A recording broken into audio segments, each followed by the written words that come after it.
Bienvenidos y bienvenidas a Incautos Bribones.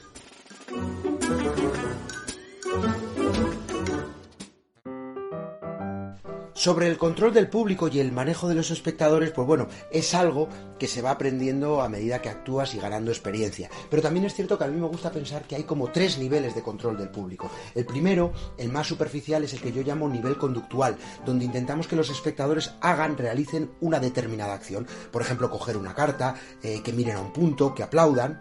Y después está el nivel cognitivo, donde intentamos que los espectadores piensen algo. Yo qué sé, por ejemplo, que la moneda está en la mano derecha, que la carta está perfectamente perdida en la baraja. Y después está el nivel, para mí, más profundo, que es el nivel emocional, donde intentamos que los espectadores sientan una emoción determinada que nosotros queremos, pues miedo, sorpresa, alegría, la que sea.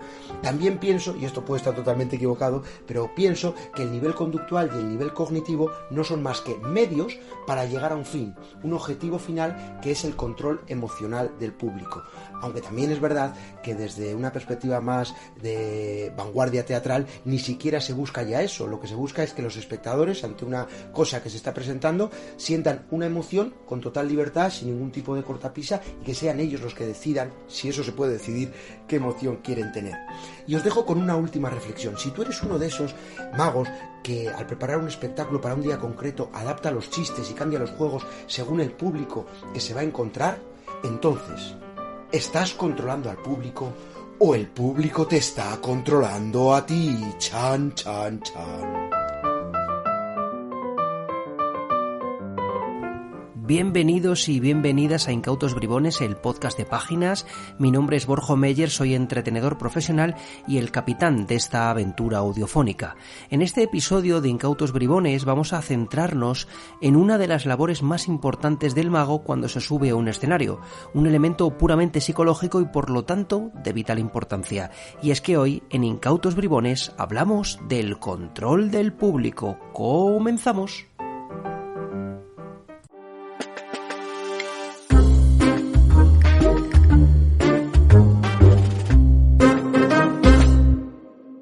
¿Cuántas veces hemos elegido un espectador o espectadora y cuando estaba en el escenario nos hemos dicho qué mala suerte la mía? Y es que hay que reconocer que hay espectadores que salen al escenario a tocar las narices del mago o de la maga.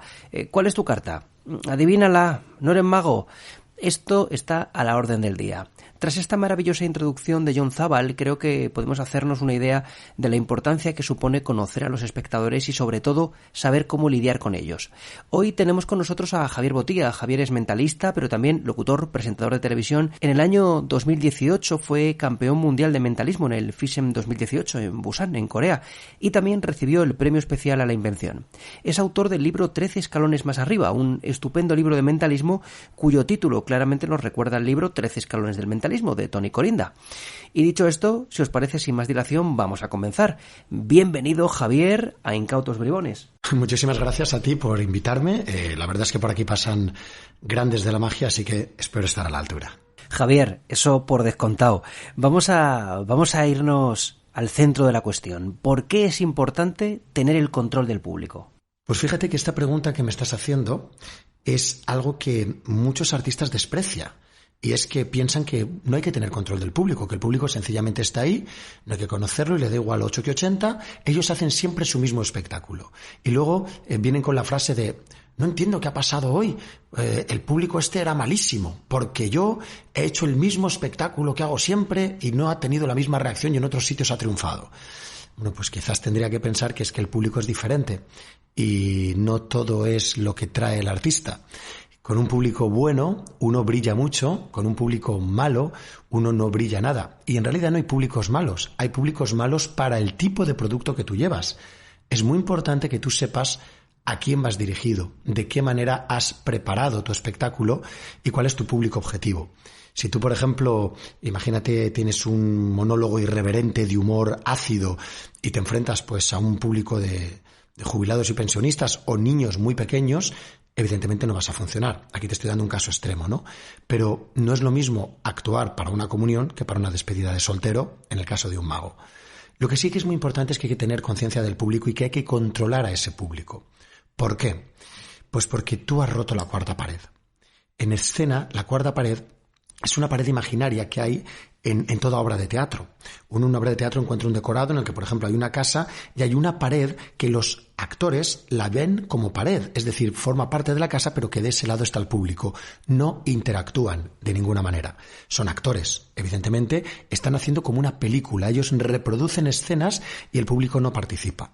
En el caso del mago esto no sucede, porque existe una interacción constante. La cuarta pared se rompe, salvo que seas un mago que no trabaje con público, que también es posible, y en ese caso la cuarta pared existe y el público toma una relevancia menor, solamente desde el punto de vista de la selección o la elección del material o de los juegos que tú vas a realizar.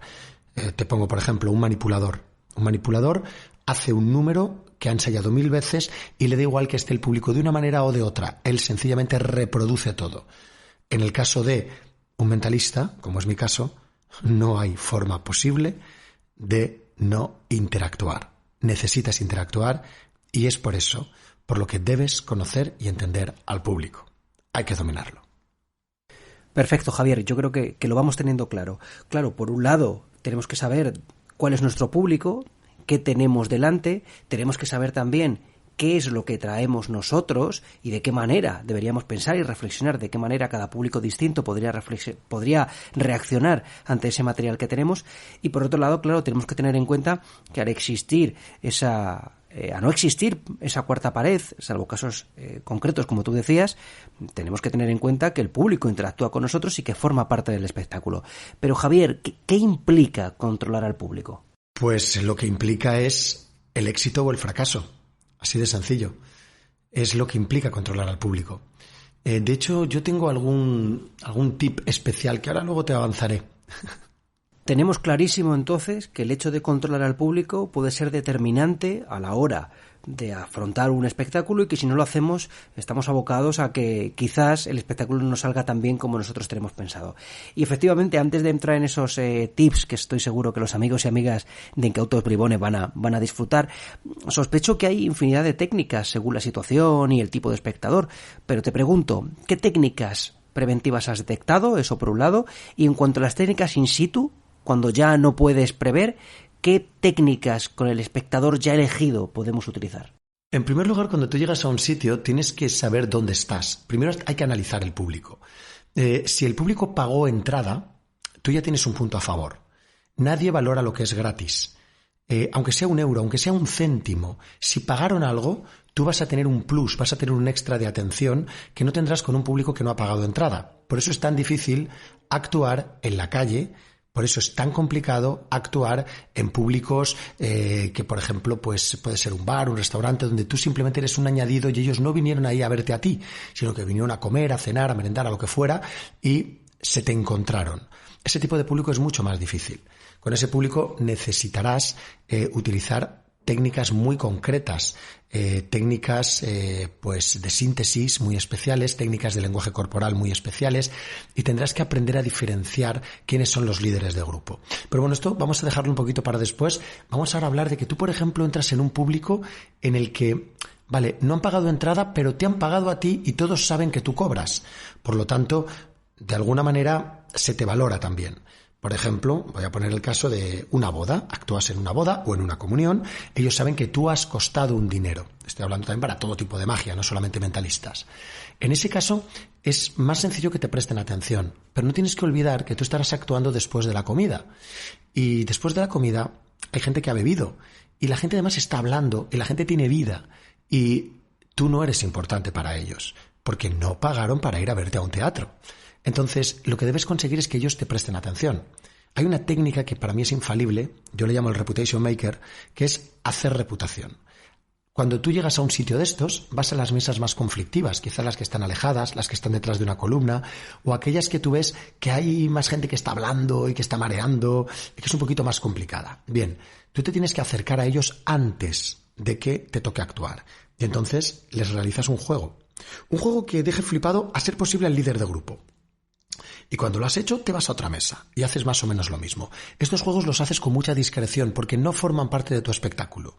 Lo que conseguirás es que cuando tú subas al espectáculo y te toque arrancar, todas esas mesas se van a callar y te van a prestar atención porque recuerdan algo que han vivido hace poco y la frase es mira, ahí está el mago otra vez, y se pegan un codazo.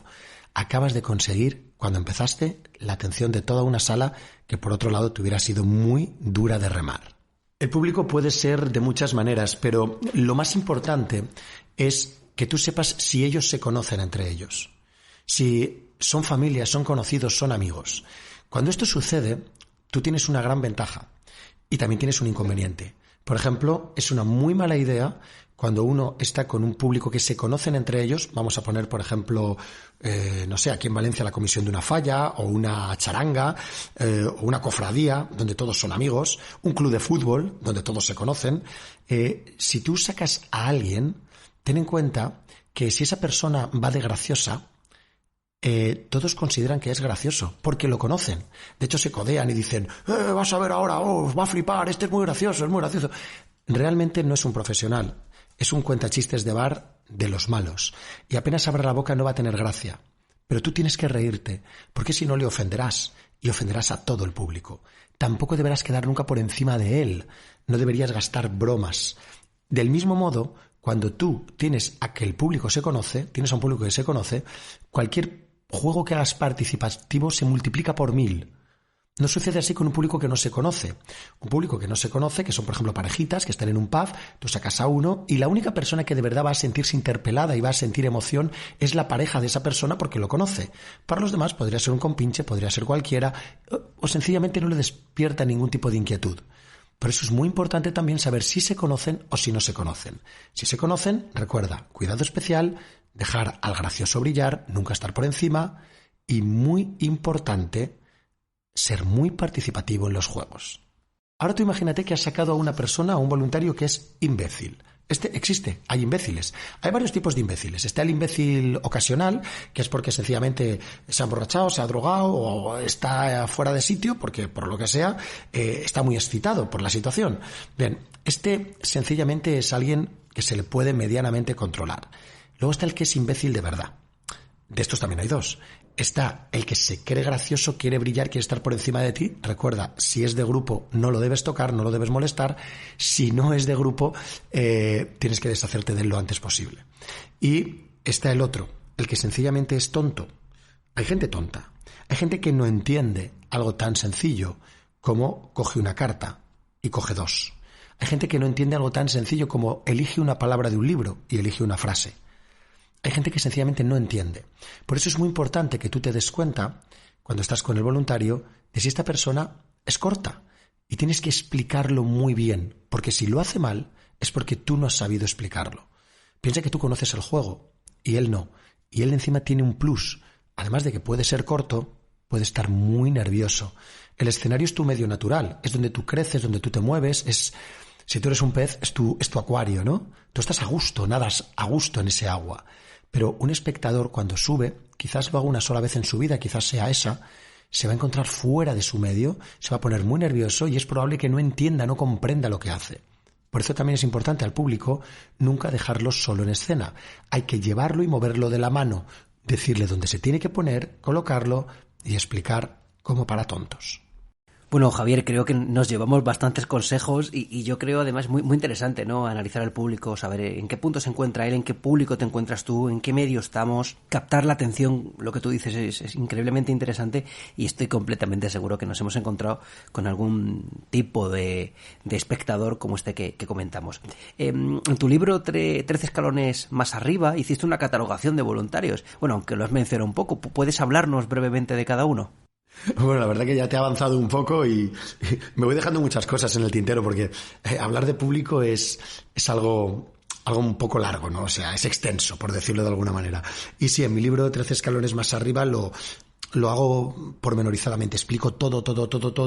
Incluso explico tips tan curiosos como, por ejemplo, cuando uno llega a un restaurante a actuar, dónde se pone, ¿no? En qué lugar se pone. Muchas veces te habrá pasado, llegas a actuar a un bar, un restaurante, a un sitio de un club social y dices, ¿dónde me coloco? ¿Coloco el escenario aquí, allí, a la derecha, en la escalera?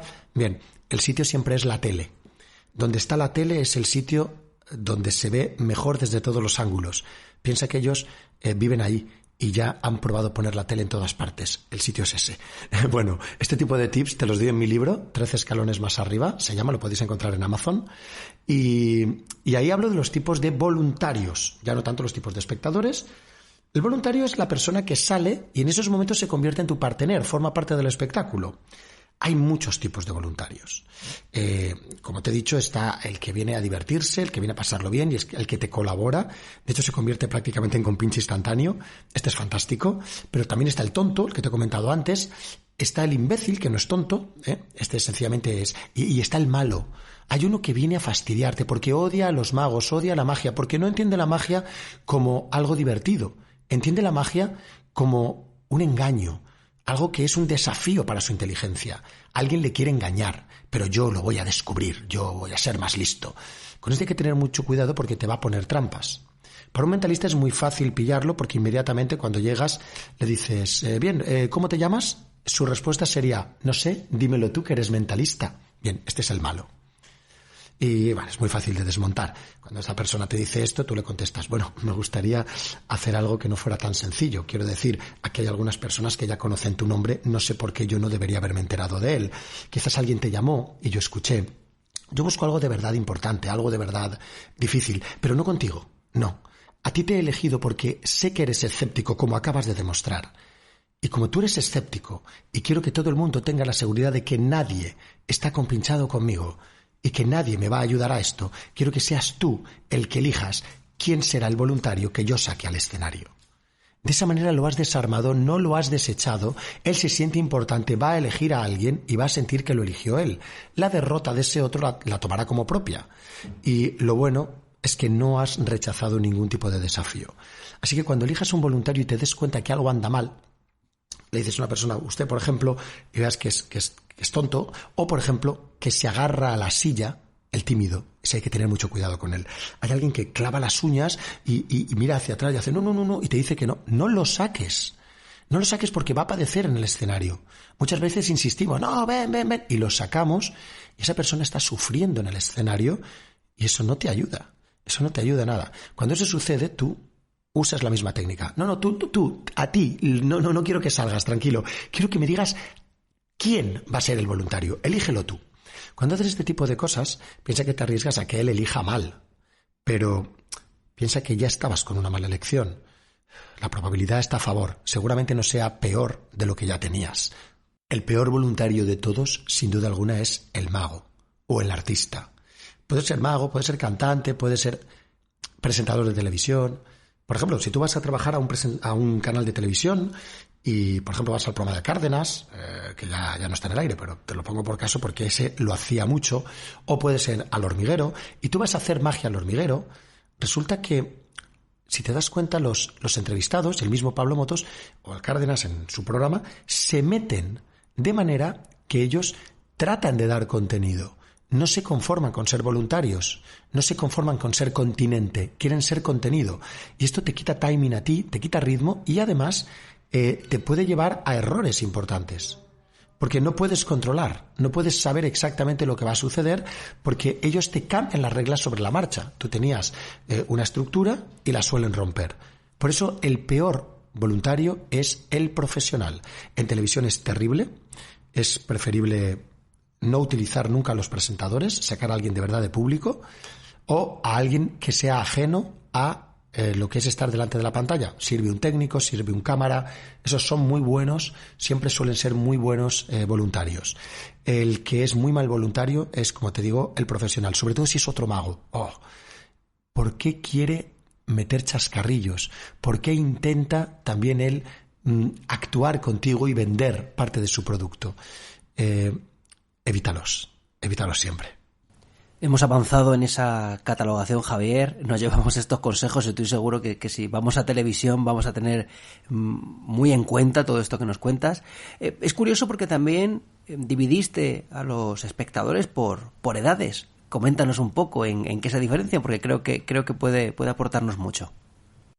Bueno, las edades son muy importantes porque cada edad tiene su magia, ¿no?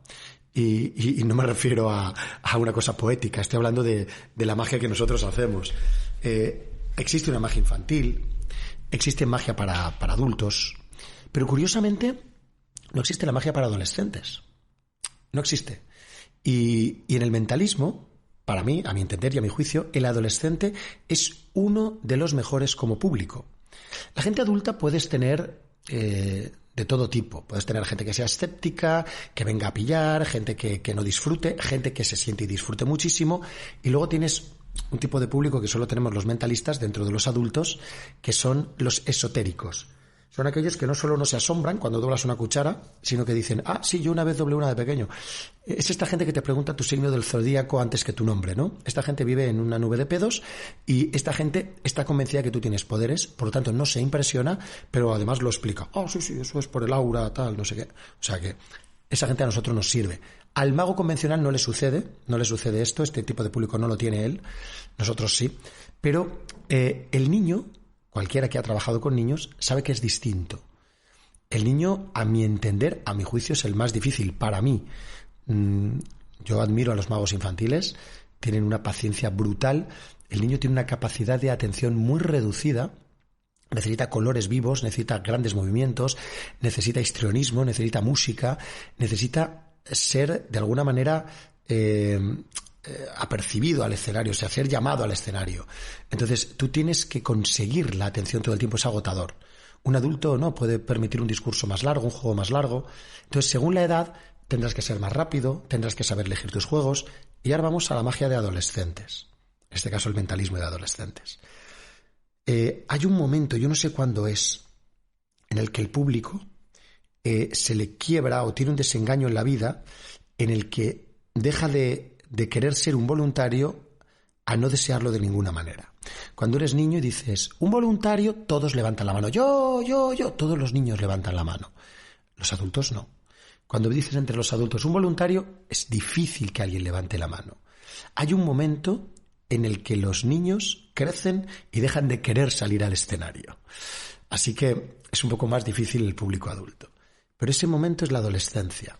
En la adolescencia empiezan a plantearse cosas, cuestiones, y empiezas a tener ganas de descubrir, de indagar, de experimentar. Son excelentes voluntarios los adolescentes y además son muy impresionables. Cuando tú le lees la mente a un adulto puede responderte bien, mal, regular, pero un adolescente siempre va a responder sobreactuando la sorpresa, como diciendo, ¿qué ha pasado? Piensa que también empiezan a preguntarse cosas sobre el más allá, sobre la realidad, sobre quiénes son, y al ser gente que empieza a preguntarse mucho, se cuestionan todo, no dan todo por hecho. En cambio, un adulto ya lo tiene todo por hecho, tú haces una cosa y mentira, no me ha leído la mente, eso no puede ser. No ha hecho un espiritismo, no hay más allá. Ya tiene, digamos, una mentalidad clara. Eso no pasa con un adolescente. Personalmente, para el mentalismo, el adolescente es fantástico. Ahora creo que todos tenemos la necesidad de hacerle magia a adolescentes, a probar efectos de mentalismo con adolescentes. A ver qué pasa, Javier. Has creado ahora mismo una necesidad colectiva en todos los amigos y amigas de Incautos Bribones. Para ir terminando, la última diferenciación es por la reacción ante la magia. Brevemente, háblanos de estos tipos. Bueno, te lo he comentado un poco antes, pero sí, lo digo, hay varias personas. Uno es el crédulo, que es el que, viene, se sienta, disfruta, está claro. Luego está el otro, que es el que recela, el que está buscando siempre alguna explicación, se lo toma como un desafío. Este siempre te va a intentar hacer mal los juegos. Si le dices, mete algo en una caja, igual no mete nada, intentar hacerte una trampa. Y luego está el creyente, que solo, como ya te digo, solo lo tenemos los mentalistas, y es bastante curioso. Hay que tener cuidado porque estos son carne de vidente. Les terminan sacando el dinero echándoles el tarot y cualquier patraña similar. No quiero abusar de ti, Javier. Creo que ya nos has dado muchos tips, nos has dado muchas recomendaciones, pero ¿cuál es el mejor consejo que le puedes dar a un mago para lidiar con el público, sea cual sea este? Mi consejo para lidiar con el público es que trates de entender que tú también eres público o has sido público y tú sabes cómo te sientes. Sabes que es muy importante que existan ciertas condiciones. Por ejemplo, te voy a dar algunos tips muy importantes. El público con luz no se ríe, suele ser inexpresivo. Por algún extraño motivo a la gente le da vergüenza la risa o el aplauso, le da vergüenza expresar sus emociones en público. Y es por eso que el mejor público para los monólogos de humor está en la penumbra. Tienen que estar ahí medio escondidos, para poderse reír sin ser vistos. Para el público es muy importante que no haya distancia entre ellos y el escenario. Si tú estás actuando, por ejemplo, en un campo de fútbol y ellos están lejos, no lo van a sentir igual. Lo mismo sucede cuando el escenario es demasiado alto. Si el escenario mide 1,5 metros, aunque esté delante, te van a sentir distante, deben sentir calor, debe existir una comunión. Esa comunión que se da entre el público y el artista es lo que hace que nosotros tengamos el éxito. Entonces mi consejo es que busques esa comunión, que busques que las condiciones sean óptimas, como ya te he dicho, la temperatura, la luz, la cercanía, que sepas hablar, proyectar la voz, interpelarles. Nunca hay que hablar al público en plural. Todos ustedes ahora, o con vosotros ahora, no, hay que hablarles en segunda persona, al singular. Y ahora lo que tengo para ti es algo muy especial. Lo que he preparado es algo que vas a alucinar. Si lo dices como a una sola persona para que lo puedas sentir próximo, ¿no? Hay un montón de tips, son demasiados. Lo importante, el consejo que yo te doy es que recuerdes que tú eres también público. Haz lo que a ti te gustaría o como tú te gustaría ver a un artista. Al fin y al cabo, las personas somos todas distintas, pero estamos cortadas por el mismo patrón.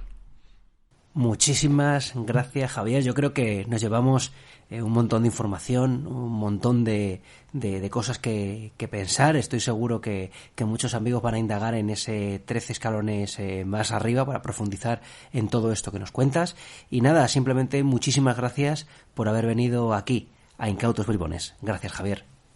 No, al contrario, gracias a ti y bueno, un placer formar parte de estas pequeñas píldoras que quedan como documentos sonoros y que estoy seguro que se mantendrán en la nube muchos años, así que quizás el día de mañana alguien diga, oye, mira, he sacado algo bueno de aquí, de este tema del público, y igual yo ya no existo y esto en realidad es una psicofonía. Dios mío, no puedo dejar de ser mentalista ni un minuto. Gracias. Y con este mensaje de Javier, que quizás todo esto quede en una simple psicofonía que algún Iker Jiménez del futuro investigue, llegamos al final de este episodio de Incautos Bribones, el podcast de Páginas. Muchas gracias a Jon Zabal por introducir este episodio tan estupendamente y gracias a Javier Botía por compartir con nosotros su amplio conocimiento sobre el control del público. Ha sido una auténtica gozada. Y antes de terminar, déjame que os recuerde que podéis enviar un email a incautosbribones@librosdemagia.com con las propuestas de vuestros temas favoritos para el podcast. Haremos todo lo posible para cumplir con vuestros deseos. Y ahora ya sabéis, en la próxima vez que tengáis un show, papel, boli y a catalogar espectadores según los consejos del amigo Javier Botía. Será un poco raro si lo hacéis sobre el escenario, pero seguro que no se os cuela ningún espectador toca narices.